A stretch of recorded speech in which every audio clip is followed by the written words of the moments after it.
नमस्कार दोस्तों, आज की कहानी है स्वर कोकिला लता मंगेशकर जी की।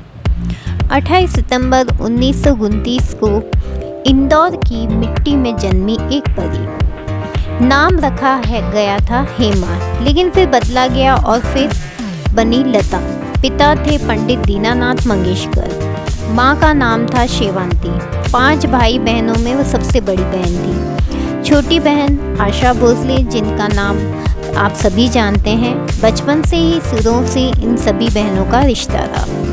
पिता बने उनके पहले गुरु, लेकिन किस्मत ने जल्दी ही परीक्षा ली।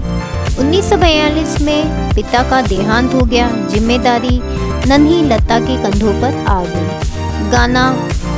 गाना बना रोजी रोटी का सहारा। मराठी फिल्म किट्टी हसाल से शुरुआत की, फिर आया हिंदी फिल्मों का सफर। 1947 में फिल्म आपकी सेवा में शुरुआत आवाज़ को ठुकराया गया। कहा गया आपकी आवाज़ बहुत पतली है, लेकिन हौसला नहीं हारा और आखिरकार मेहनत रंग लाई।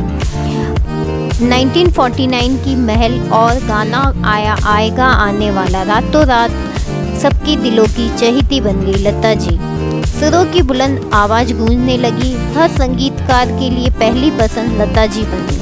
हर हीरोइन की आवाज़ सिर्फ लता। 36 भाषाओं में गाने गाए, 25,000 से ज़्यादा गाने गाए।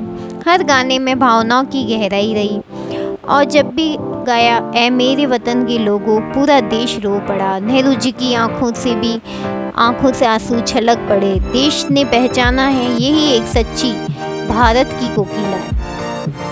सम्मान की बरसात हुई, पद्म भूषण मिले, कई भारत रत्न मिले। यह भारत का सबसे बड़ा नागरिक सम्मान है। गिनीज बुक में तक उनका नाम दर्ज हुआ। सबसे ज़्यादा गाने रिकॉर्ड करने वाली गायिका बनी। साधारण सी जिंदगी, असाधारण उपलब्धियाँ। कभी शादी नहीं की, संगीत को ही जीवन साथी बना लिया। क्रिकेट से उनका गहरा लगाव था। सचिन तेंदुलकर को छोटा भाई मानती थी। सचिन भी उन्हें हमेशा दीदी कहा करते थे। हर गाना बना सुनहरी याद। मोहम्मद रफ़ी, किशोर कुमार, मुकेश संग कई गाने गाए और जादू हुआ लोगों के ऊपर। मदन मोहन के सुरों पर भी उनकी आवाज़ बस गई। लाखों करोड़ों लोगों का दिल जीत लिया। वो गायिका ही नहीं, भावना थी। उनका गाना मानो दिल की धड़कन हो। आवाज़ उनकी जादूगरी थी, सुनने वाला खो जाता था। नई पीढ़ी के लिए प्रेरणा बनी। भक्ति के गीत गाए, कई गाने गाए। लता दीदी का नाम से वे अमर रही। 6 फरवरी 2022 में दुनिया को कोकिला ने अलविदा कह दिया, लेकिन उनकी आवाज़ आज भी गूंजती है। हर रेडियो, हर गली, हर दिल में उनकी आवाज़ आज भी सुनाई देती है। लता दीदी अमर रही, आपके दिलों में हमेशा वे जिंदा रहेंगी। उन्होंने हर गाने गाए, हर पर वो साधारण सी जिंदगी जी। एक इंटरव्यू में उन्होंने कहा था कि उनसे पूछा गया कि क्या आप वापस लता जी का जन्म लेना चाहेंगी। उन्होंने सीधा मना किया। उन्होंने कहा नहीं, मैं लता जी का जन्म नहीं लेना चाहूँगी। मैं एक साधारण सी लड़की की ज़िंदगी अगर भगवान देना चाहें तो मैं वो लेना चाहूँगी। साधारण सी ज़िंदगी जीना चाहती हूँ।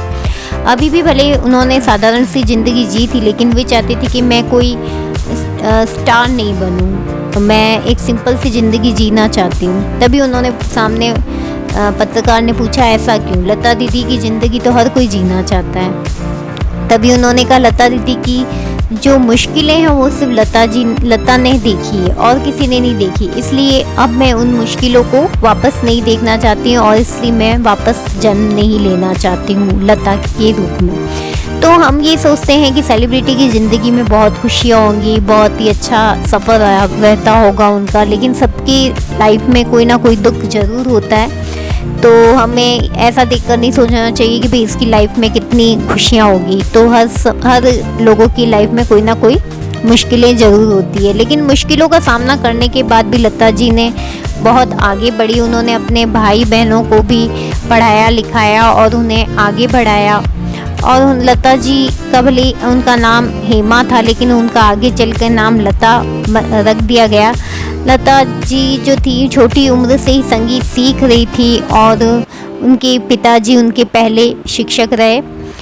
उनके ऊपर सारी जिम्मेदारी आने के बाद भी वे घबराई नहीं और वो मुश्किलों का सामना करते हुए उन्होंने अपने ऊपर कार्य करती रही। उन्हें कई लोगों ने कहा आपकी आवाज़ अच्छी नहीं है, आपकी आवाज़ बहुत पतली है, लेकिन फिर भी वो घबराई नहीं। उन्होंने अपने मेहनत और लगन से वो आगे बढ़ती चली गई और आगे भगवान को भी यही मंजूर था। और आज वो जितने उन्होंने गाने गाए हैं, आज किसी ने भी उनके जितने गाने नहीं गाए और उनकी आवाज़ आज भी सुनते हैं तो मंत्रमुग्ध होकर उनकी आवाज़ में हम खो जाते हैं।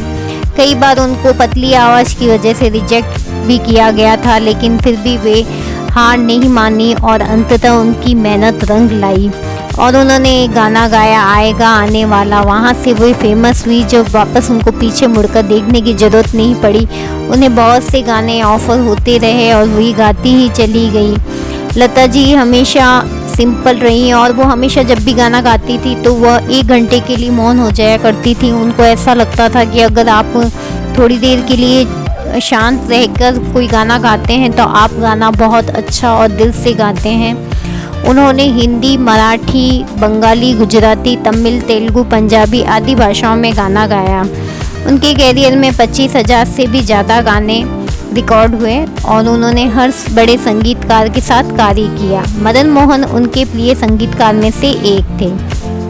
उनका मोहम्मद रफ़ी, किशोर कुमार, मुकेश और कई दिग्गज सुपरस्टार के साथ उन्होंने गाना गाया। उन्होंने कई ऐतिहासिक देशभक्ति गीत भी गाए। पंडित नेहरू जी भी उनके गीत सुनकर रो पड़ते थे। लता जी को उनके गायन के लिए राष्ट्रीय पुरस्कार भी मिले। 2001 में उन्हें भारत रत्न से भी सम्मानित किया गया।